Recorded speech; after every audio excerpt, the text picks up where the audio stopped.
পুরা ভাইরালই। গরমের দিনে এখন একটু কমই হয়, আগে শীতের দিনে একটু বেশি হয়। মানে মনে করেন গরম সিজন না, ছোলা তো মনে করেন ভিটামিন জিনিস, শক্তির দরকার। এই জন্য মনে করেন ছোলাটা একটু কম টানে। ওই যে দেখেন না পুরীর দিকে খেয়াল বেশি, কিন্তু ওইটার ভিতর মনে করেন কত বছর তেল আছে পুরীর মধ্যে, এটা আপনারা যারা জানে তারা খায় না। যারা জানে ছোলার ভিতর ভিটামিন, এক আলি ডিম না খাই আমি যদি 10-20টার বুট খায় তাহলে মনে করেন অনেক উপকার হয়। কাস্টমারে তো পরিশ্রম করবোই না, এটা তো ভালো জিনিস। পদ আছে দেওয়া, হ্যাঁ, রং এলাচি, দারচিনি, গয়ের খাল, পোলাও চাল, আর অন্য অনেক জিনিস আছে, কিন্তু চাইলে না করে পড়ে না হিসাবে। দেখেন অভাব নাই।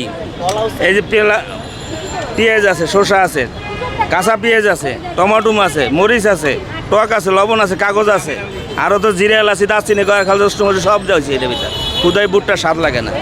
স্বপ্নের মিনিমাম হলো 20 টাকা নিম্নে, এর উপরে যে দূর লইতে পারে 20, 50, 100।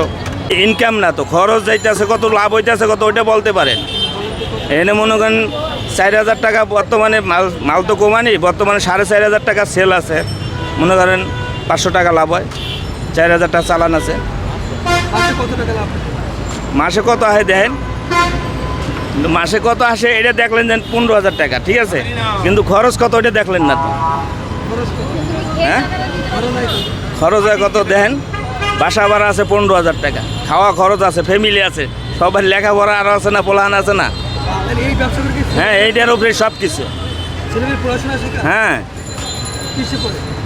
না এখন পড়ে না, মানে আগে পড়াইছি, ইন্টার সেকেন্ড ইয়ার তো আমার পড়ালেখা করাইছি।